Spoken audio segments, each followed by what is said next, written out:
Maria wiped down the last table in the corner of the restaurant, her shoulders aching from the long shift. The clock showed 11:30 at night, and she still had to mop the floors before heading home. She worked as a waitress at the Golden Pearl, an expensive restaurant where rich people came to eat and celebrate.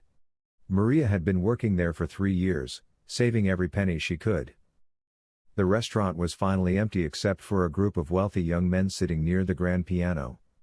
They were laughing loudly, drinking expensive wine, and making jokes. Maria tried to ignore them as she cleaned. She knew their type well.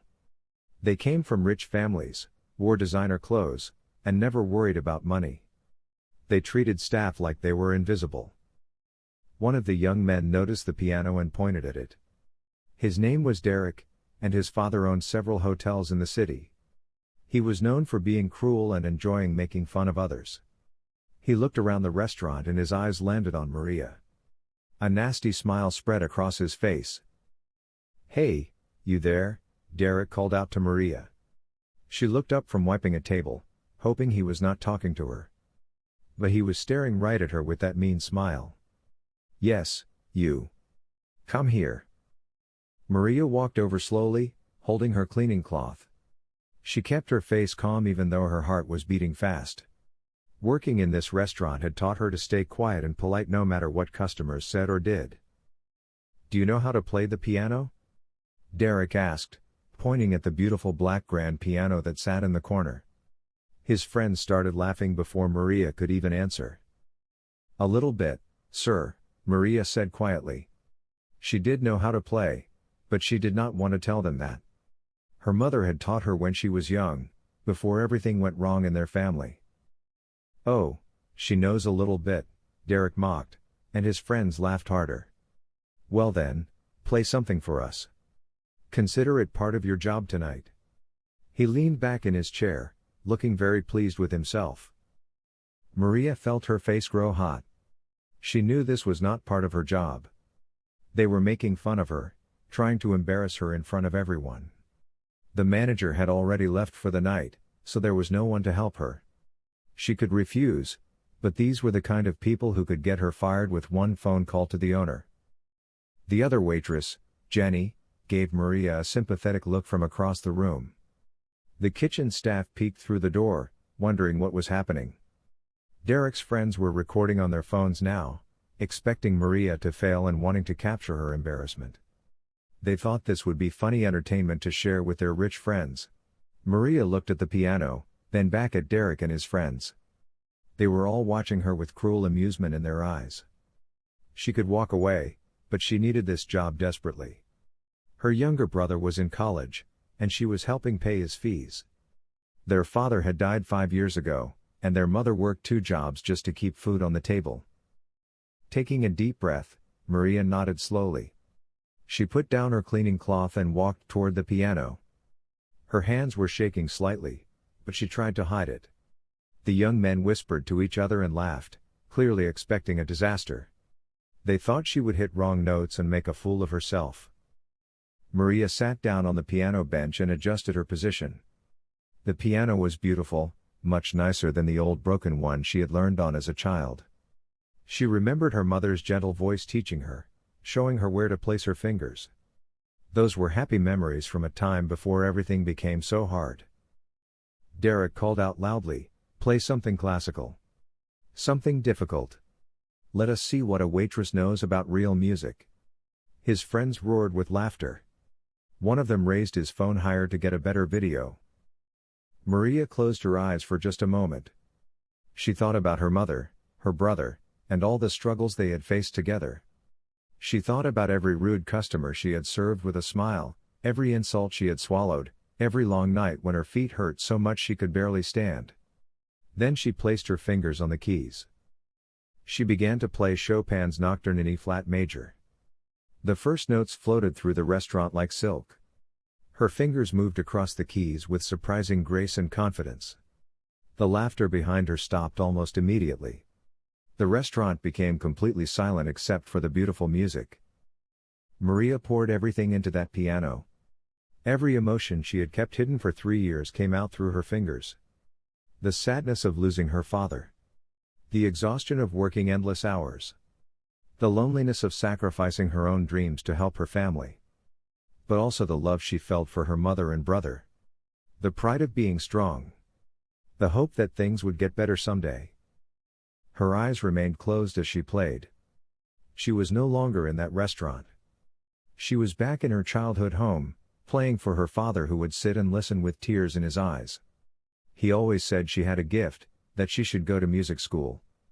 But after he died, there was no money for such dreams. The music swelled and filled every corner of the restaurant. It was not perfect, but it was real and full of feeling. The melody was haunting and beautiful, speaking of sorrow and strength at the same time. Even the kitchen staff had come out to listen, standing frozen with dishes in their hands. Derek's smile had completely disappeared. He sat forward in his chair, staring at Maria with his mouth slightly open. His friends had lowered their phones, forgetting to record. They had expected a joke, something to laugh about.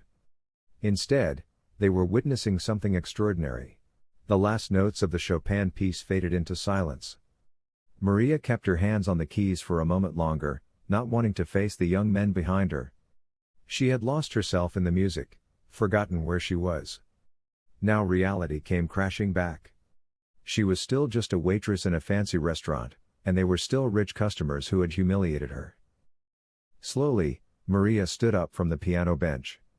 She turned around, expecting to see Derek and his friends laughing at her. But instead, they were all staring at her with shocked expressions. The entire restaurant was completely silent. Even Jenny stood frozen near the kitchen door with her hand over her mouth. Before anyone could say anything, the front door of the restaurant opened. Maria's heart sank. She had forgotten to lock it after the last customers left. A man walked in, tall and distinguished looking, probably in his 50s. He wore an expensive dark suit and had silver hair. His presence filled the room immediately. This was clearly someone very important. The man stopped just inside the door, looking around the restaurant. His eyes moved from Derek and his friends to Maria standing by the piano. He had a serious expression on his face that was hard to read. "I apologize for coming so late," the man said in a deep, calm voice. "I was walking past and heard piano music. Chopin, if I am not mistaken. I had to come inside to hear who was playing." Derek jumped up from his seat immediately. "Mr. Lancaster," he said nervously. His whole attitude had changed. He was no longer the confident, mocking young man from before. Now he looked worried and respectful. Maria felt her stomach drop. She knew that name. Everyone in the city knew that name. Robert Lancaster was one of the richest men in the country. He owned the Golden Pearl restaurant along with dozens of other businesses. He was Derek's father's boss. He was everyone's boss, in a way. Mr. Lancaster walked further into the restaurant, his shoes clicking on the polished floor. He looked at Maria with intense interest. "Was that you playing just now?" he asked her directly. Maria's throat felt dry. She nodded, not trusting her voice. Her hands were still shaking, but now for a different reason. Had she done something wrong? Was she in trouble for playing the restaurant's piano? She might lose her job because of this. "That was remarkable," Mr. Lancaster said, and there was genuine admiration in his voice. "Where did you study music?" Maria finally found her voice, though it came out quieter than she intended. "I did not study formally, sir. My mother taught me when I was young." Derek and his friends exchanged uncomfortable glances. They were clearly nervous about Mr. Lancaster being there and witnessing what had happened. One of them quietly put his phone in his pocket, hoping the important businessman had not seen them recording. Mr. Lancaster walked closer to Maria, studying her face. "You have extraordinary talent. That piece requires years of practice and deep understanding of music. You played it with real emotion, real feeling. That cannot be taught in any school." Maria did not know what to say. She had expected anger or dismissal, not compliments from one of the most powerful men in the city. She glanced at Derek, who looked like he wanted to disappear into the floor. Mr. Lancaster turned to look at Derek and his friends.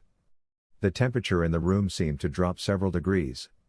His expression was no longer warm and interested. Now it was cold and businesslike. "Derek," he said quietly, but his voice carried weight. "Why is this young woman playing piano at almost midnight in my restaurant?" Derek stood up straighter, his face going pale. "Sir, we asked her to play for us. We just wanted some entertainment after our meal." He tried to sound casual, but his voice shook slightly. "You asked her," Mr. Lancaster repeated slowly. "Or you demanded she play?" His eyes moved to the phones that Derek's friends were awkwardly hiding. "And were you planning to mock her? Make fun of a hard-working employee for your amusement?" The silence that followed was painful. Derek opened his mouth but no words came out. His friends looked at the floor, at the walls, anywhere but at Mr. Lancaster. They knew they were caught. Maria felt a strange mix of emotions. Part of her was glad that someone was finally standing up for her. But another part worried about what would happen next. She did not want to cause trouble, even for people who had been cruel to her. Mr. Lancaster turned back to Maria. His expression softened again. "What is your name?" "Maria, sir." "Maria Santos." "Miss Santos, how long have you been working here?" 3 years, sir." "And in those 3 years, have you ever told anyone you could play piano like this?" Mr. Lancaster asked, genuinely curious. Maria shook her head. "No, sir. It was not relevant to my job. I am here to serve food and clean tables, not to play music." Mr. Lancaster nodded thoughtfully. He walked over to one of the tables and sat down, gesturing for Maria to sit across from him. She hesitated, glancing at Derek and his friends. This felt wrong. Waitresses did not sit with owners. But Mr. Lancaster's expression made it clear this was not a request. Maria sat down carefully on the edge of the chair, her back straight, hands folded in her lap. Jenny and the kitchen staff watched from a distance, amazed by what they were seeing. "Tell me about yourself, Miss Santos," Mr. Lancaster said. "Why are you working as a waitress when you have such talent?" Maria did not know how to answer. The truth was complicated and painful. But something about Mr. Lancaster's direct gaze made her feel like she should be honest. "My father died 5 years ago," she began slowly.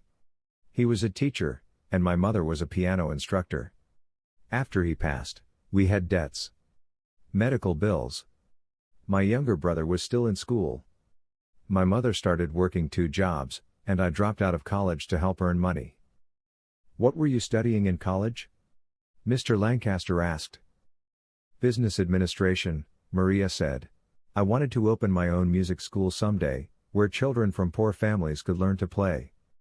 But that dream had to wait. My family needed me more." Mr. Lancaster listened carefully to every word. He did not interrupt or show pity, which Maria appreciated. He just listened like what she was saying actually mattered to him.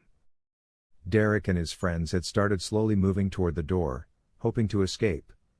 But Mr. Lancaster noticed. "Derek, sit down," he said without even looking at them. "All of you. You are not leaving yet." The young men froze at Mr. Lancaster's words. They reluctantly returned to their table, sitting down like children called to the principal's office. Derek's confident swagger had completely disappeared. He looked nervous and small, nothing like the arrogant person who had mocked Maria earlier. Mr. Lancaster continued talking to Maria as if the others were not there. "Your brother is in college now? What is he studying?" "Medicine, sir," Maria said, and despite everything, pride crept into her voice. "He is in his 3rd year. He wants to be a doctor and help people in poor communities. He works very hard." "And your mother still teaches piano?" Maria's expression grew sad. "Not anymore, sir. Her hands developed arthritis 2 years ago. She cannot play like she used to. Now she works at a grocery store and cleans offices at night. I send her most of my salary to help with expenses." Mr. Lancaster was quiet for a moment, processing this information. Then he asked, "If money was not a problem, What would you do with your life, Miss Santos? It was a question nobody had asked Maria in years. She had become so focused on survival, on getting through each day, that she had stopped thinking about her own dreams. I would finish my degree, she said slowly. And I would still open that music school. Music saved me during the hardest times of my life. When my father died, when we lost our house, when everything felt hopeless, I could still play piano. It kept me sane. I want to give that gift to other children who are struggling. A noble dream, Mr. Lancaster said. He stood up from the table and walked back to the piano. He ran his hand along its polished surface. This piano cost $50,000. I bought it because I appreciate beauty and art. But in 3 years that I have owned this restaurant, I have never heard it played as beautifully as you played it tonight. He turned to face Derek and his friends. His voice became stern again. Derek, your father and I have been business partners for 15 years. I respect him greatly. But you and your friends showed cruelty tonight. You tried to humiliate Miss Santos for your entertainment. You treated her as if she was less than human because she serves food for a living. Derek's face was bright red now. He could not meet Mr. Lancaster's eyes. His friends looked equally ashamed, staring at their expensive watches and designer shoes. Do you know what I did before I became wealthy? Mr. Lancaster asked them. I worked in a factory. 12 hours a day, 6 days a week. My father was a janitor. My mother cleaned houses. I worked my way through night school while supporting my family. So when I see someone like Miss Santos sacrificing her dreams to help her family, working hard without complaint, I see dignity and strength. Not someone to mock. The restaurant was so quiet that Maria could hear the clock ticking on the wall. Jenny wiped tears from her eyes. The kitchen staff nodded in agreement with Mr. Lancaster's words. Mr. Lancaster turned back to Maria. I came to this restaurant tonight because I could not sleep. I often walk through the city at night, thinking about business problems. When I heard that music, I knew I had to find out who was playing. I believe things happen for a reason, Miss Santos. I think I was meant to hear you play tonight. Maria did not understand what he meant. She just knew that this strange night had taken a turn she never could have predicted. Mr. Lancaster pulled out his phone and made a call. Everyone watched in silence as he spoke quietly to someone on the other end. When he finished, he put the phone away and looked at Maria. I have just spoken with my assistant. Tomorrow morning at 10 o'clock, I want you to come to my office. The address is Lancaster Tower downtown, 42nd floor. Maria's heart began racing. Sir, I have a shift tomorrow. I work lunch service from 11 to 4. Not anymore, Mr. Lancaster said simply. As of right now, you are no longer a waitress at the Golden Pearl. You have a new position, though we will discuss the details tomorrow. Maria felt dizzy. Was she being fired? Had she done something wrong? Her mind raced with panic. She needed this job. Her family depended on her income. Sir, please, I need to work. My family. Mr. Lancaster held up his hand gently. Miss Santos, you misunderstand. You are not being fired. You are being promoted. Your new salary will be 5 times what you make now, and that starts immediately. My assistant will have the paperwork ready tomorrow. The room seemed to spin around Maria. 5 times her salary? That was impossible. Things like this did not happen to people like her. I don't understand, sir. Promoted to what? I don't have qualifications for anything except serving food. You have something more valuable than qualifications, Mr. Lancaster said. You have talent, determination, and character. Those things cannot be taught in any school. Tomorrow we will discuss how you can finish your degree while working for my company. We will also talk about your music school dream and how to make it reality. Tears filled Maria's eyes. She tried to stop them, but they came anyway. 3 years of struggle, of tiredness, of holding everything inside suddenly broke open. She covered her face with her hands, overwhelmed by emotion. Jenny rushed over and put her arm around Maria's shoulders. The kitchen staff applauded softly. Even Derek and his friends looked stunned by what they were witnessing. Mr. Lancaster gave Maria a moment to compose herself. Then he turned to Derek with a serious expression. "Derek, you and your friends will leave now. But before you go, you will apologize to Miss Santos. A real apology, not empty words." Derek stood up slowly. He walked over to where Maria sat, with Jenny's arm still around her. He looked genuinely remorseful now. "Miss Santos, I am truly sorry. What we did tonight was cruel and wrong. You did not deserve to be treated that way. You played beautifully, and I was a complete fool." His friends followed, each offering their own apologies. They seemed to mean it. The night had taught them a lesson they would not forget. Seeing Mr. Lancaster's reaction and hearing Maria's story had opened their eyes to their own privilege and cruelty. After they left, Mr. Lancaster wrote something on his business card and handed it to Maria. "This has my personal number. If you have any problems before tomorrow's meeting, call me directly. And Miss Santos, one more thing." "Yes, sir?" "Stop calling me sir. My name is Robert." He smiled warmly. "We are going to be working together, and I prefer to work with people, not employees who are afraid of me." Maria looked at the card in her shaking hands. Robert Lancaster's personal phone number. This had to be a dream. But Jenny's arm around her shoulders felt real. The tears on her face felt real. The hope blooming in her chest felt real. Maria barely slept that night. She lay in her small bedroom, staring at the ceiling, replaying everything that had happened. The business card sat on her nightstand, and she kept turning on the light to look at it, making sure it was real. 5 times her current salary. A promotion? A chance to finish her degree. It seemed too good to be true. At 6 in the morning, she gave up on sleep and got out of bed.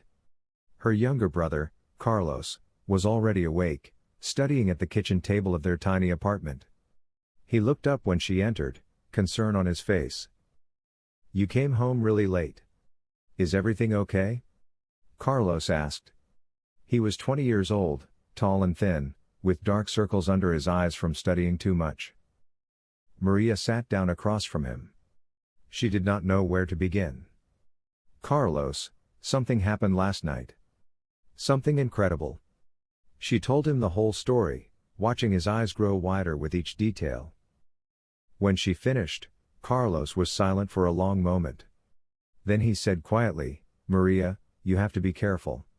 Rich people do not just give opportunities for nothing. What if this man expects something from you?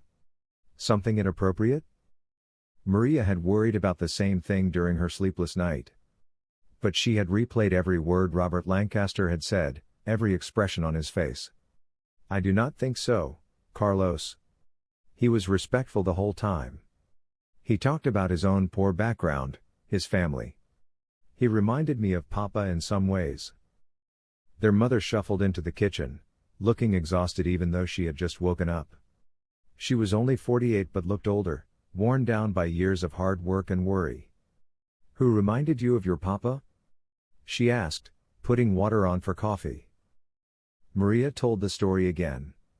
Her mother listened quietly, occasionally touching Maria's hand. When Maria finished, her mother had tears in her eyes. "Your father always said you were special. That your music would take you places.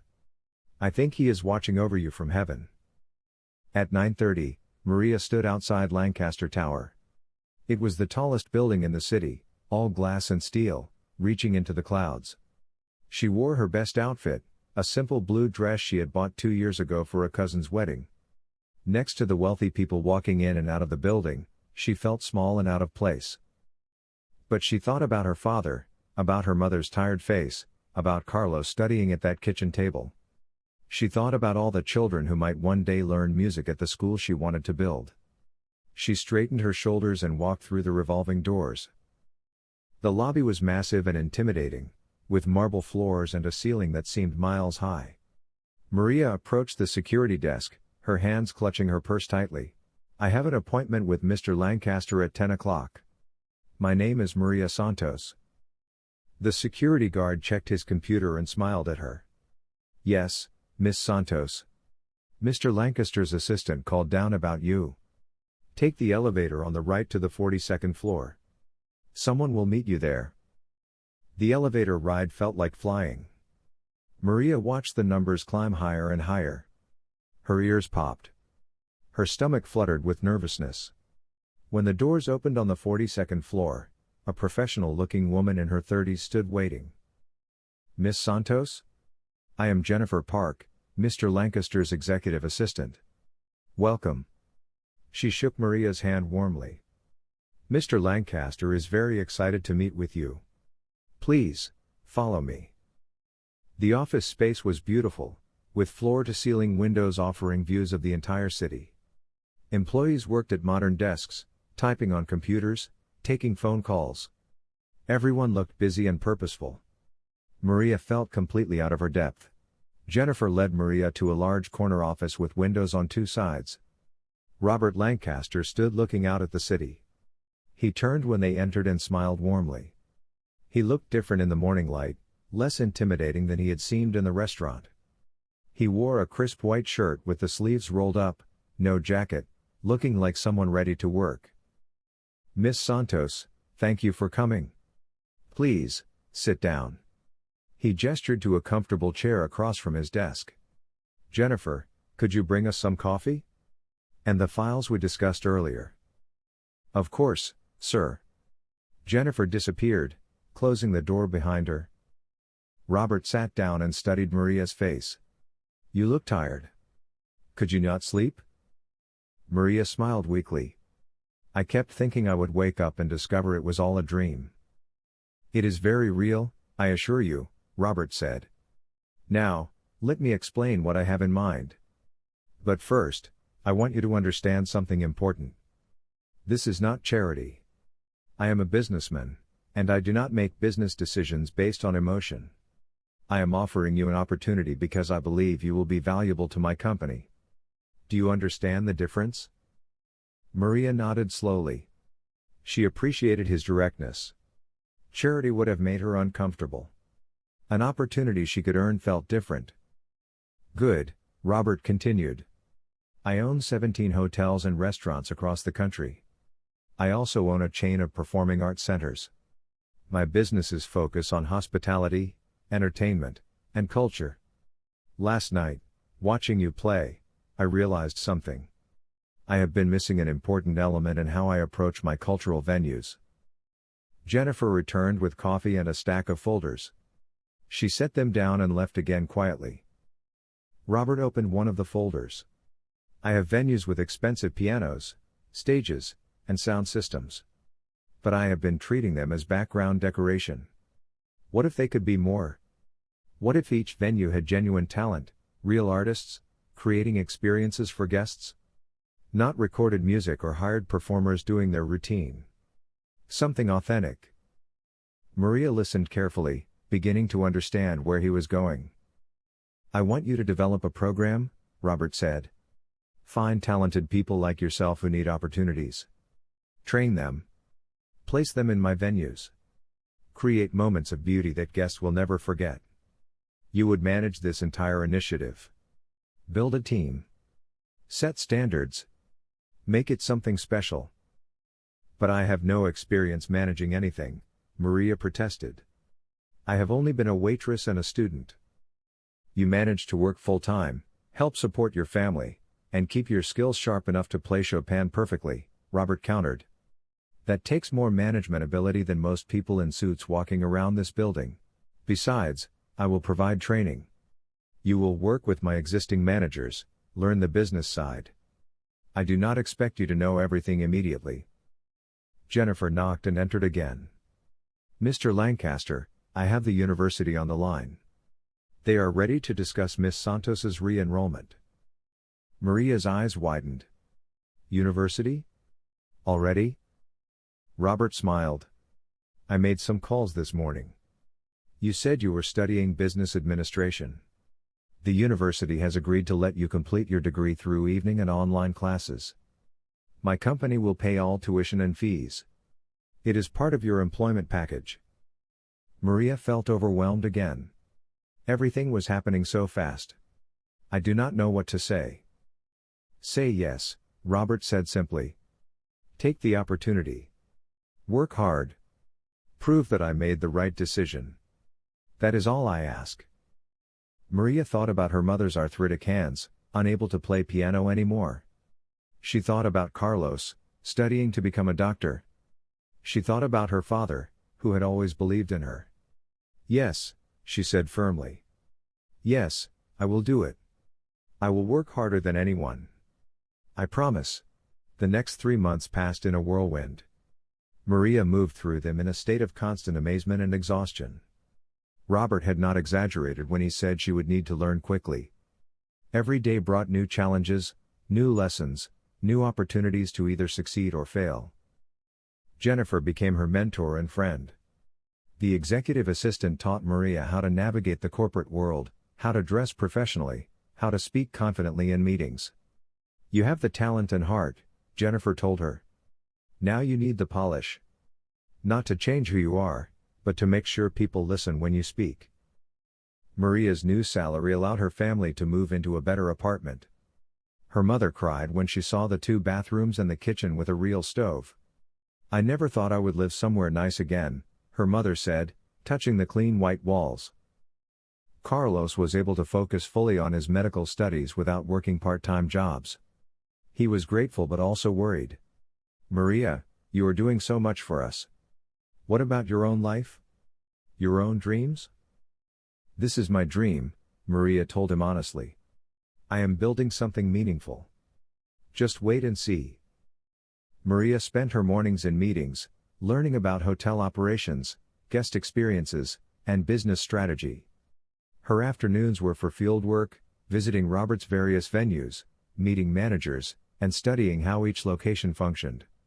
In the evenings, she attended university classes online, slowly completing her degree.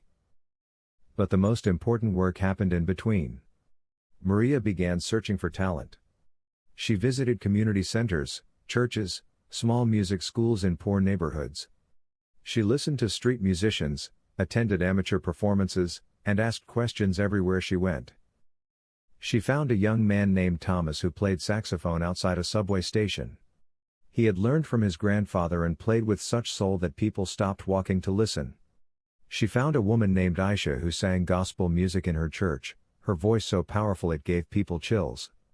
She found a teenager named Diego who could play guitar like he was born with it in his hands. Each person had a story similar to Maria's. Talent buried under poverty. Dreams pushed aside by necessity. No opportunities, no connections, no way forward. Maria offered them each a chance. Training. Performance slots at Lancaster venues. Fair pay. Respect. Robert watched Maria's progress with approval. In their weekly meetings, he would listen to her ideas, ask challenging questions, and push her to think bigger. Don't just fill slots with performers, he told her. Create experiences. Tell stories. Make guests feel something they will remember forever. Maria took his advice to heart. At the Golden Pearl restaurant, she programmed live music during dinner service. But not just background noise. Each performer had a story that was shared with guests. Thomas the saxophone player performed on Thursdays, and the staff would tell diners about his journey from subway musician to featured artist. Guests loved it. At one of Robert's hotels, Maria created a lobby concert series. Every evening at 7, a different musician would perform for 30 minutes. Hotel guests and local residents would gather in the beautiful lobby, drinks in hand, to listen. It became a popular event that people planned their evenings around. The program grew. Maria hired 12 artists in the first 3 months. She created training sessions where they learned about professional performance, stage presence, and connecting with audiences. She negotiated fair contracts that gave artists stability while maintaining high standards. But not everyone was happy about Maria's rise. Some of Robert's longtime employees resented her quick promotion. They whispered that she was unqualified, that Robert was showing favoritism. The most vocal critic was Gerald Thompson, who managed Robert's performing arts centers. Gerald Thompson had worked for Lancaster Industries for 20 years.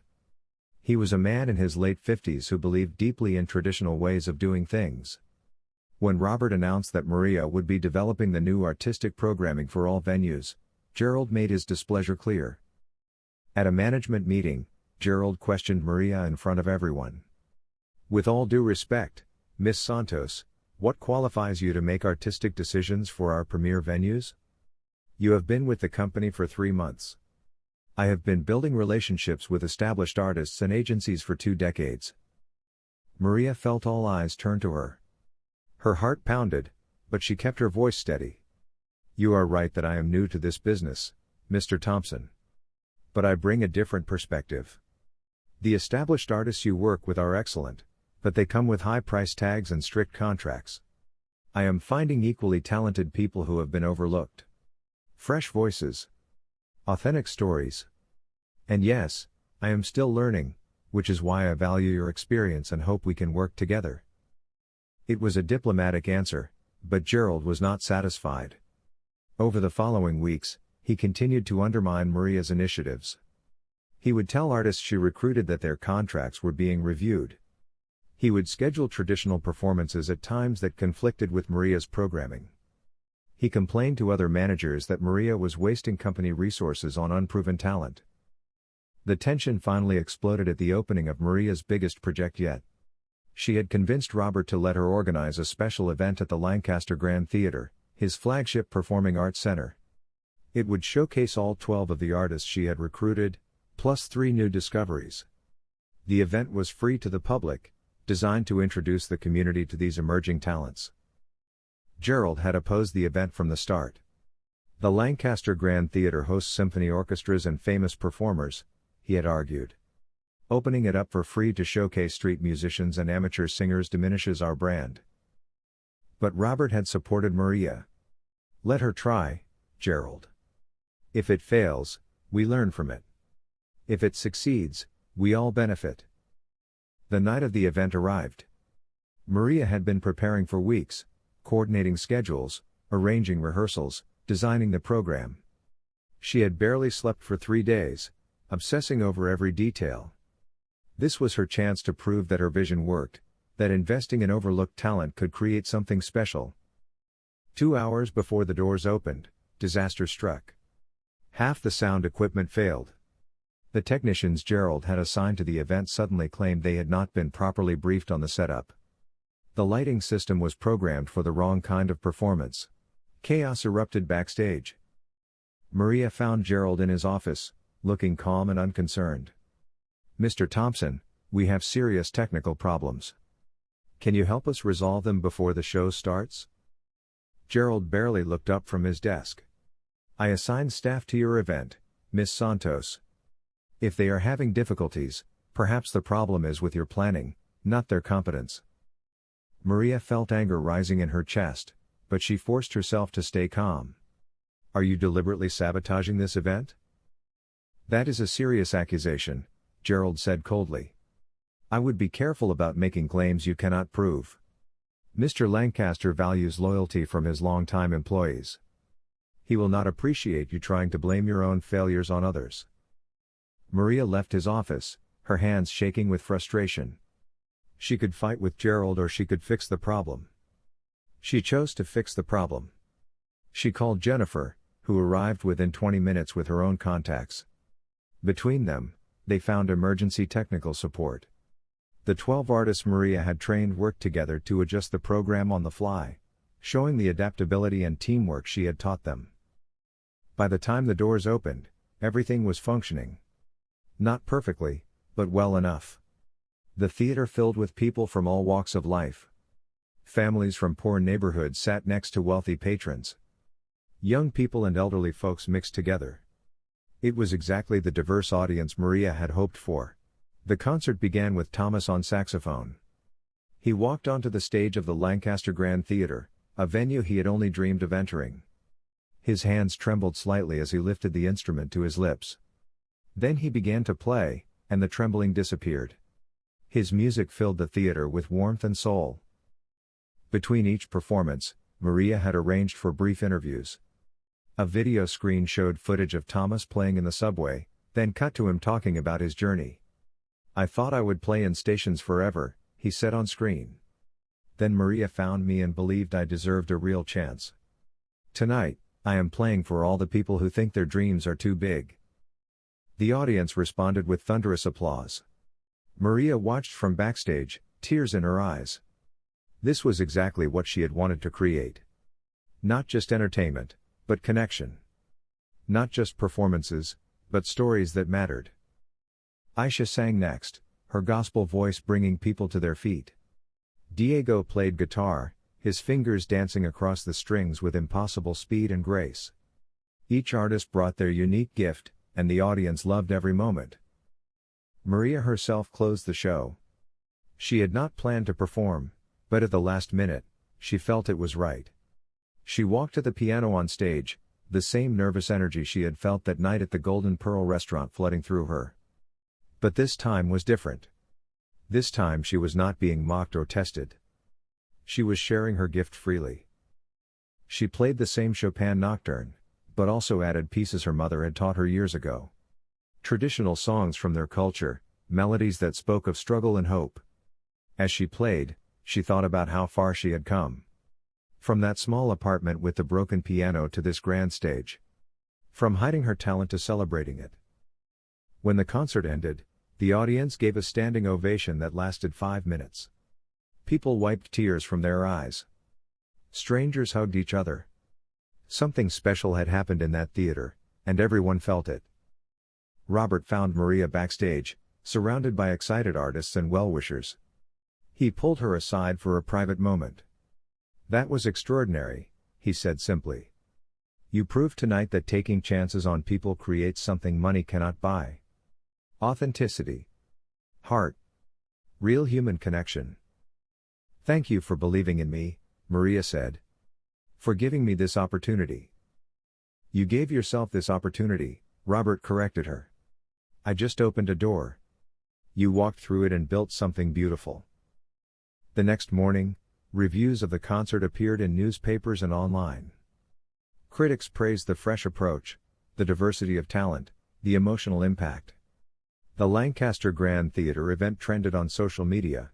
Videos of the performances were shared thousands of times. People wanted to know more about these artists and when they could see them again. But not everyone was celebrating. Gerald Thompson was furious. The success of Maria's event made his opposition look foolish and petty. Worse, several staff members had quietly informed Robert about the technical sabotage. They had grown tired of Gerald's bullying and decided to speak up. Robert called Gerald into his office.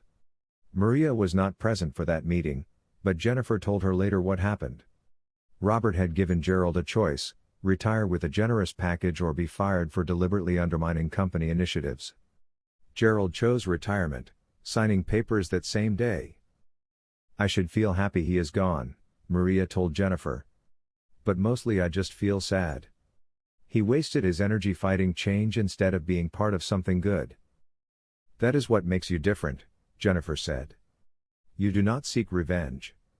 You just want to build things. That is why people follow you." With Gerald gone, Maria's program expanded rapidly. Robert approved funding for 20 more artists.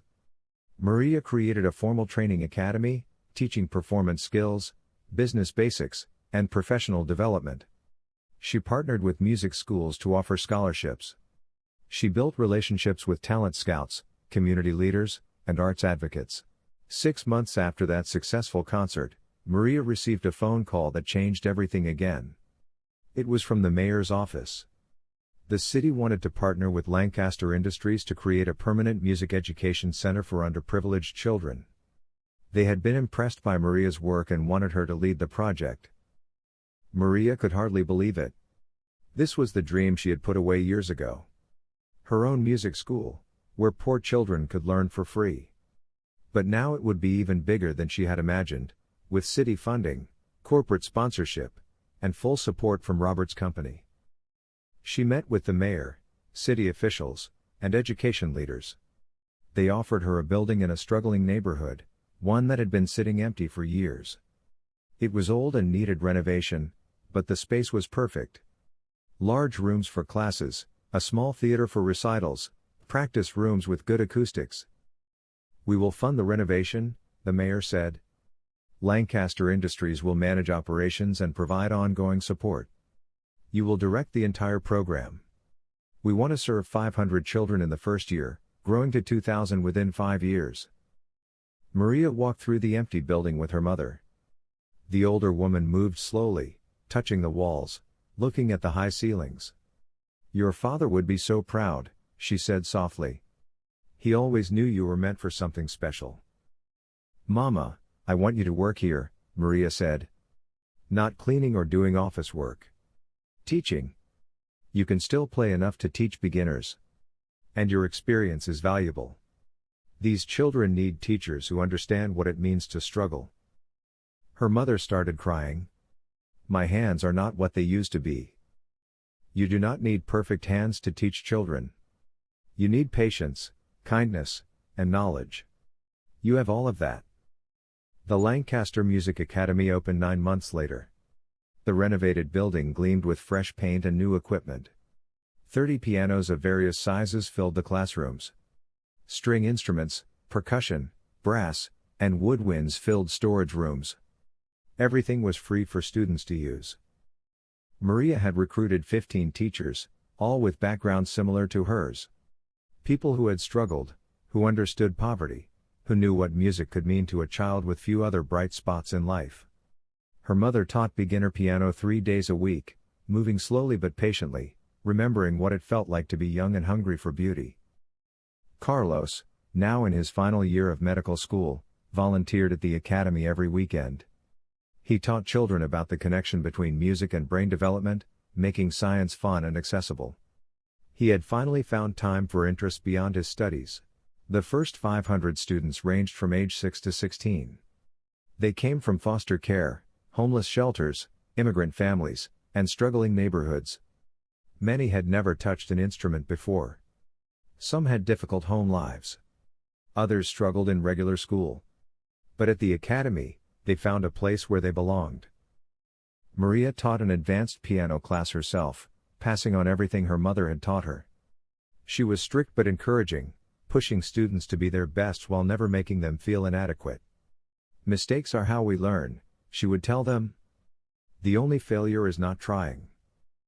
Robert visited the academy often, always quietly, never making a big show of it. He would sit in the back of classrooms, listening to lessons. He would talk with students, asking about their progress and dreams. He donated instruments whenever Maria mentioned a need. One afternoon, Robert and Maria stood on the academy's small stage, watching a rehearsal for the first student recital. A 10-year-old girl named Sophia was practicing a simple Mozart piece, her small fingers stretching to reach the keys. She made mistakes but kept going, her face serious with concentration. "You have built something that will outlive all of us," Robert said to Maria. "These children will teach their children. The impact will ripple forward for generations." "I could not have done any of it without you," Maria replied. "You would have found a way eventually," Robert said. "Talent like yours does not stay hidden forever. I just accelerated the timeline." He paused, then added, "I have a proposition for you." Maria looked at Robert curiously. In the years since that night at the Golden Pearl, he had become a mentor and friend. She had learned to read his expressions, and right now he looked both serious and excited. "What kind of proposition?" "I am getting older," Robert said. "I have built Lancaster Industries over 30 years, but I have no children to pass it to. No family who understands what I have created or why it matters. I have been watching you, Maria. The way you lead. The way you care about people while still making smart business decisions. The way you build things that matter." Maria's heart began to race. She thought she knew where this was going, but it seemed impossible. "I want to create a new division of the company," Robert continued. "Lancaster Arts and Culture. It would oversee all our performance venues, the talent program you developed, this music academy, and new initiatives we have not even imagined yet. I want you to be president of this division. Full authority. Your own team. Major decision-making power. Maria felt dizzy. President of a division? She was 26 years old. She had only been in the business world for a year. Robert, I do not have nearly enough experience for something like that. You have exactly the right experience, Robert countered. You understand art. You understand business. You understand people. Most importantly, you understand struggle, which makes you humble and hungry. Those qualities matter more than years behind a desk. People will say you are being foolish. That you are promoting me too fast. Let them say it. I have stopped caring what people think of my decisions. I trust my instincts, and my instincts say you are the right person for this role. Maria thought about it carefully. The responsibility was enormous. She would be overseeing dozens of employees, managing millions of dollars in budget, making decisions that affected thousands of people. But she also thought about those 500 children at the academy. If she had more power, she could create 10 more academies. 20. She could change lives on a scale she had never imagined. If I accept, Maria said slowly, I want to do it my way. I want to focus not just on profit but on impact. I want to measure success by how many lives we change, not just how much revenue we generate. That is exactly why I am offering you this position, Robert said with a smile. I have spent 30 years building wealth. Now I want to spend the next phase building legacy. You understand what that means? Maria accepted the position. The announcement created waves throughout the company and the business community. Some people were skeptical, calling her appointment a publicity stunt. But others saw it as a bold move by a visionary businessman who valued talent over tradition. Maria assembled her leadership team carefully.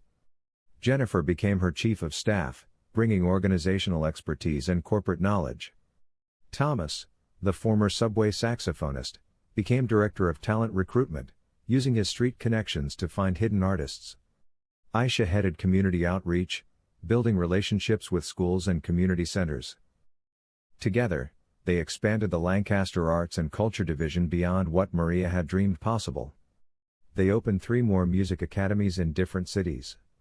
They created traveling performance programs that brought professional shows to rural areas with no arts access. They established scholarship funds for students who wanted to pursue music professionally. But Maria never forgot where she came from. She still visited the Golden Pearl restaurant occasionally, saying hello to the kitchen staff who remembered her. She still took the subway instead of a company car, enjoying the chance to observe regular people going about their lives. She still wore simple clothes and lived modestly, saving most of her salary. One evening, 2 years after becoming president, Maria was working late in her office. Through her window, she could see the lights of the city spread out below. Her phone rang. It was a number she did not recognize. Maria answered the phone cautiously. Hello, this is Maria Santos. Miss Santos, my name is Derek Wilson. I do not know if you remember me. The voice was hesitant, nervous. We met 2 years ago at the Golden Pearl restaurant. I was the one who asked you to play piano that night. Maria remembered Derek very clearly. The arrogant young man who had tried to humiliate her. She had not thought about him in months. I remember. What can I do for you? There was a long pause. I have been following your career. Reading about the music academies, the programs you have created. I wanted to apologize again, more properly this time. What I did that night was cruel. I have thought about it many times since then, feeling ashamed. Maria softened slightly. Derek, you already apologized that night. Why are you calling now? Because I want to do something meaningful with my life, Derek said. I have spent the last 2 years working for my father's hotel business, just going through the motions. But I keep thinking about what Mr. Lancaster said that night. About dignity and hard work. About treating people with respect. I want to be different than I was. What does that have to do with me? I want to work for your division, Derek said quickly. Not in a leadership position. I know I have not earned that. But maybe in a support role. I want to learn from people who are actually making a difference. I want to be part of something that matters." Maria was surprised. This was not what she had expected. "Derek, you come from wealth. You could do anything. Why would you want to work for me, after everything that happened?" "Because you turned the worst moment of my life into something that changed me," Derek said honestly. "That night, watching Mr. Lancaster's reaction, hearing your story, I realized I had been a terrible person.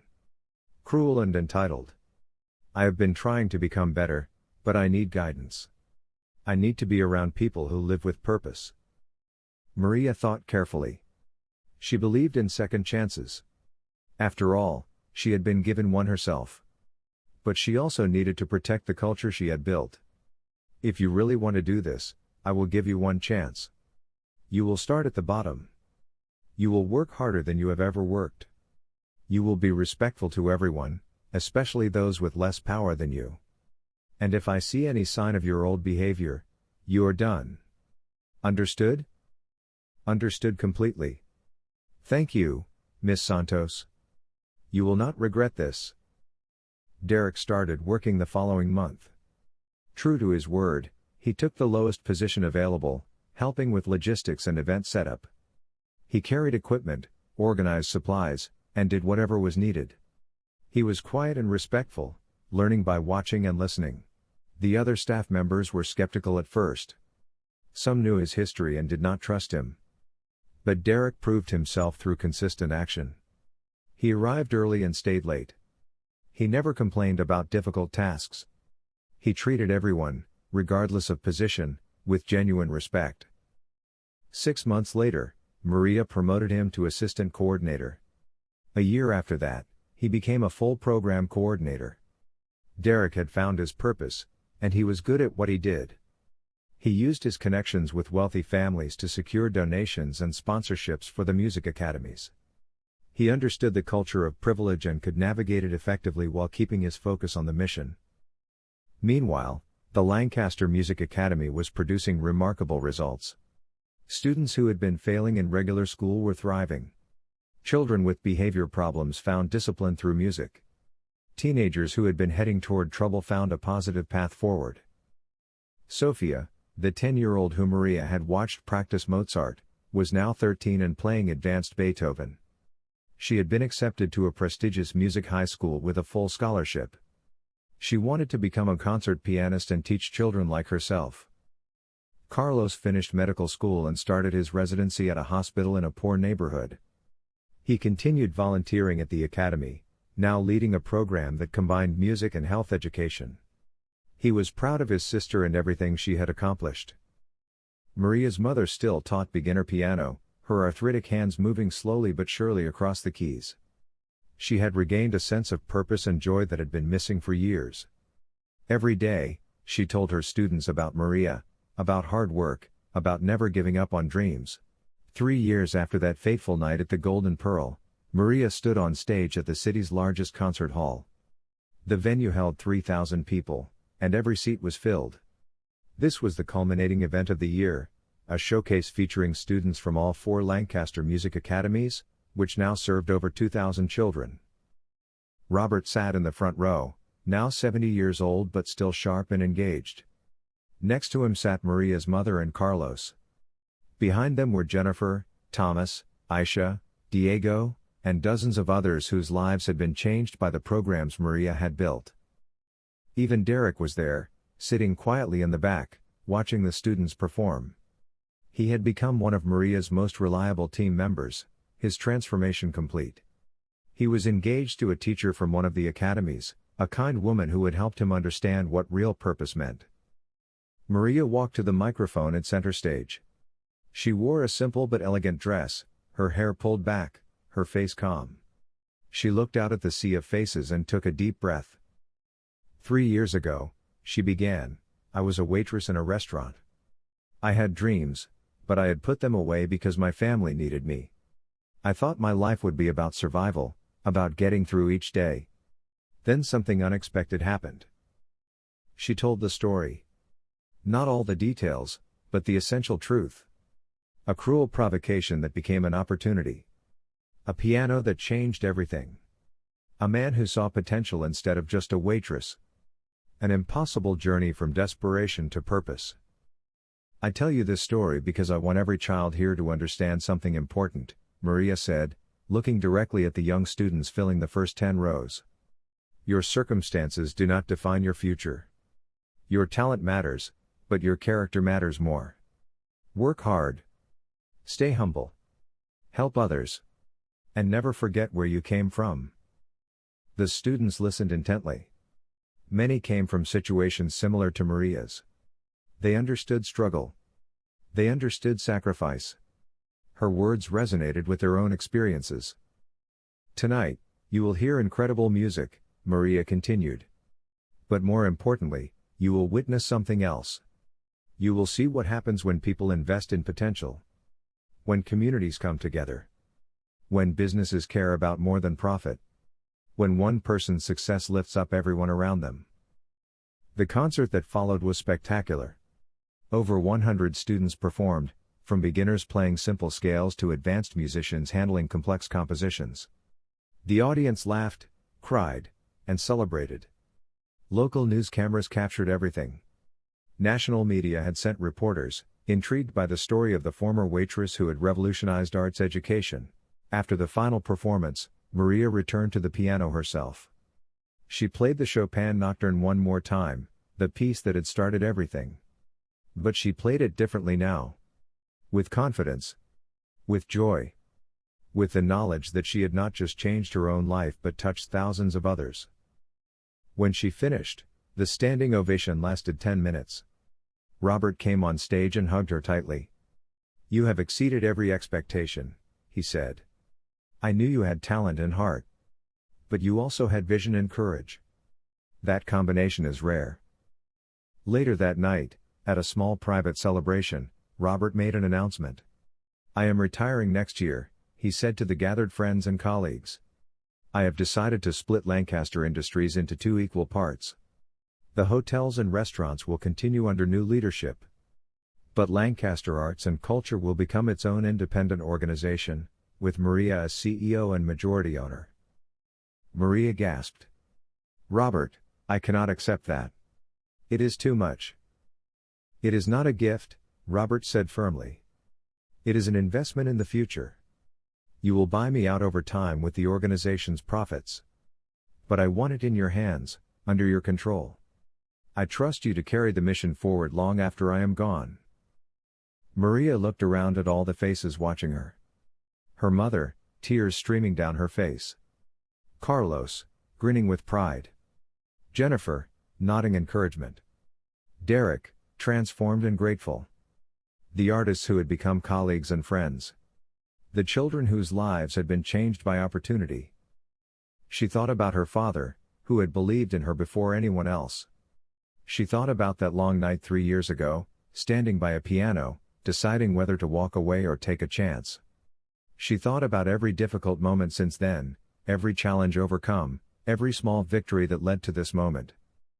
"I accept," Maria said finally. "And I promise to honor everything you have built, Robert. To keep growing it. To keep changing lives. To never forget that every person deserves a chance to show what they can do." The small group raised their glasses in a toast. Outside, the city lights twinkled. Inside, a new chapter was beginning. Maria Santos, the former waitress, was now the owner and CEO of an organization that would touch millions of lives. But more importantly, she was still herself. Still humble. Still hungry. Still remembering where she came from and dedicated to helping others rise. The piano in the Golden Pearl restaurant remained in the corner, polished and beautiful. Sometimes, when the restaurant was quiet, staff members would remember the night a waitress played and changed everything. They would tell the story to new employees, keeping the legend alive. It became a reminder that opportunity can come from the most unexpected places, and that one moment of courage can ripple outward into countless lives changed for the better.